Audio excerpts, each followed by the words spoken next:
कंकाल का रहस्य। चौरा गांव के खेतों में इन दिनों खुदाई का काम चल रहा था। असल में इसी गांव से होकर एक अच्छी सड़क गुजरनी थी, इसलिए यहाँ खुदाई शुरू की गई थी।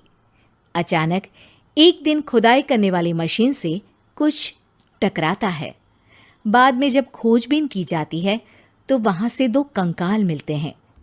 पुलिस गांव के लोगों से पूछताछ शुरू करती है। आप लोगों को क्या लगता है ये किसके कंकाल हो सकते हैं? अरे साहब, हमें क्या पता ये किसके कंकाल है, आप ही लोग पता लगाइए। हम लोग तो बहुत ज़्यादा डरे हुए हैं। हाँ, हमारी फॉरेंसिक टीम अभी आ रही है। ये बताओ कि इस गांव के रहने वाला कोई जोड़ा गायब तो नहीं ना? क्योंकि शुरुआती जांच में तो ये बात सामने आ रही है कि एक कंकाल किसी पुरुष का है तो एक किसी महिला का। साहब, हमें तो बहुत डर लग रहा है। ऐसे कंकाल मिलने का मतलब गांव के आसपास ही किसी की हत्या हुई है या फिर किसी को जलाकर मार डाला गया है। हाँ साहब, हम अपने परिवार को लेकर बहुत ही ज्यादा परेशान हैं। देखिए, आप लोगों की परेशानी हम समझ सकते हैं, लेकिन आप लोगों को पुलिस का सहयोग करना होगा, क्योंकि आपके सहयोग के बगैर हम ये पता नहीं लगा सकते हैं कि आखिर ये किसके कंकाल है और इनकी हत्या किसने की। ठीक है साहब, गांव के लोग आपका पूरा सहयोग करेंगे। हाँ साहब, पूरा सहयोग करेंगे। तो फिर ठीक है, हम अपनी जांच शुरू कर देते हैं। कुछ दिन बाद जांच रिपोर्ट आ जाती है। पता चलता है कि ये कंकाल करीब 20 साल पुराने हैं, यानी 20 साल पहले किसी जोड़े की हत्या कर शव को यहाँ पर दबा दिया गया था।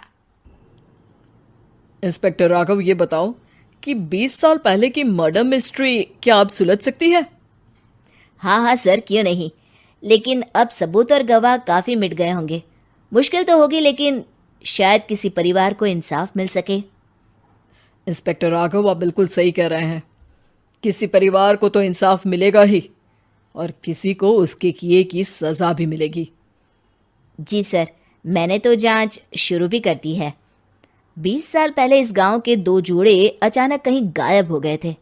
मैंने दोनों ही परिवारों के बाकी के सदस्यों से बातचीत शुरू की तो उन्होंने बताया कि उनके बच्चे शहर गए थे, लेकिन आज तक वापस नहीं लौटे हैं।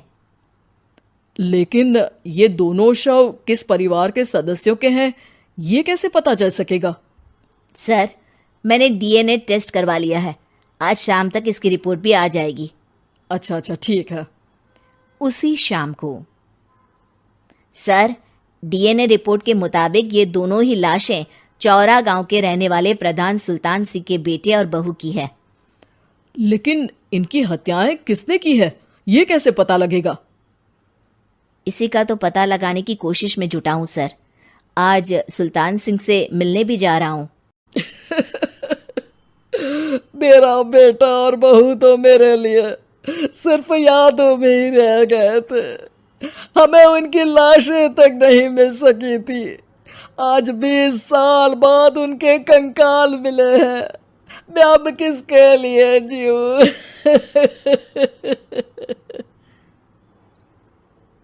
लेकिन सर, क्या आपकी किसी से कोई दुश्मनी थी? अपने बेटे बहू की हत्या के लिए आप किसे जिम्मेदार मान रहे हैं? अब मैं किसका नाम बोलूं? मेरी तो किसी से दुश्मनी नहीं थी, बस मेरे बेटे बहू को कोई वापस ला पाता।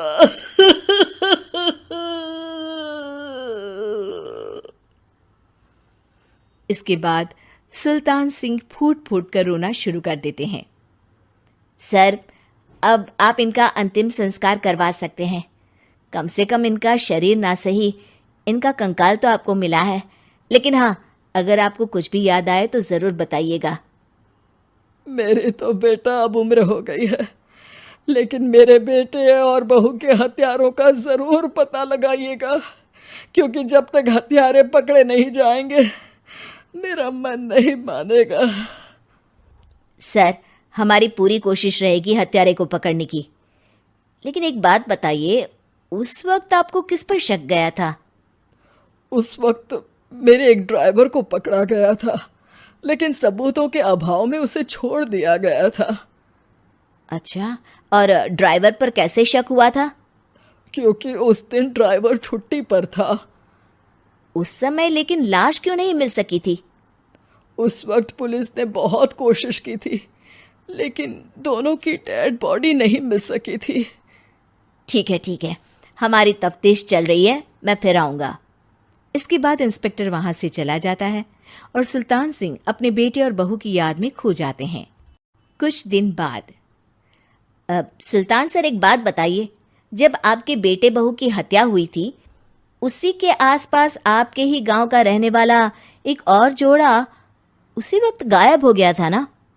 हाँ सर, अलका और अभिषेक, वो भी मेरे बच्चों जैसे ही थे। तो फिर वो कहाँ है? उनका भी आज तक पता नहीं चल सका, लेकिन बताते हैं कि कुछ साल पहले अभिषेक को गांव के ही किसी आदमी ने मुंबई में देखा था, लेकिन फिर वो गायब हो गया। यानी अभिषेक और अलका की हत्या नहीं हुई थी, बल्कि उन्होंने किसी वजह से खुद ही गांव छोड़ दिया था। हाँ, हो सकता है, क्योंकि अभिषेक मेरे बेटे संतोष का अच्छा दोस्त था और उसका मेरे घर भी आना जाना लगा रहता था। हो सकता है कि उसने मेरे बेटे और बहू के बारे में सुन लिया हो और ये गांव छोड़ दिया हो सकता है। उनके परिवार का कोई अब नहीं रहता क्या इस गांव में? अब तो कोई नहीं रहता। एक चाचा थे, लेकिन उन्होंने भी अपना पुश्तैनी मकान बेच दिया है।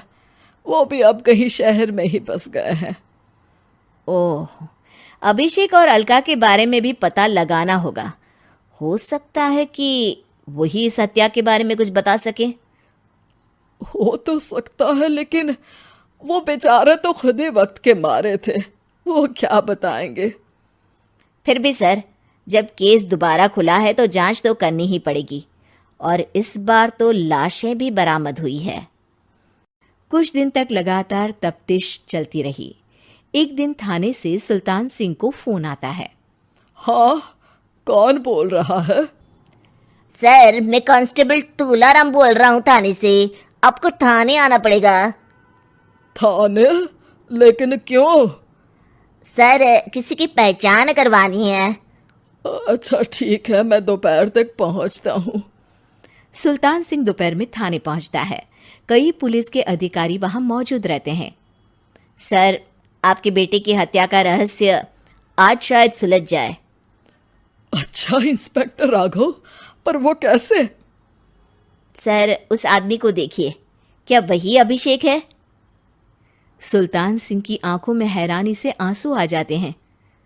हाँ सर, यही अभिषेक है। ये आपको कहाँ से मिला? सिर्फ अभिषेक ही नहीं, बल्कि इसकी पत्नी अलका भी इसके साथ है। मैडम, जरा अभिषेक की पत्नी को लाइए। जैसे ही अलका को पेश किया जाता है, सुल्तान सिंह जमीन पर गिर जाते हैं। सुल्तान सर, क्या हुआ आपको? आप अलका को देखकर गिर क्यों गए? सुल्तान सिंह सर पकड़कर बैठ जाते हैं। ये अलका नहीं, बल्कि ये तो मेरी बहू रितु है। पूरा थाना एक दूसरे का मुंह देखने लगता है। क्या? इसके बाद हर किसी को दो कंकाल और हत्या का रहस्य समझ में आ गया।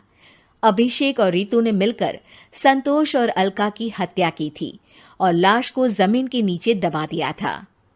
आज 20 साल बाद इस हत्या का रहस्य खुल सका था कि अवैध प्रेम संबंध में 2 मासूमों की जान गई थी।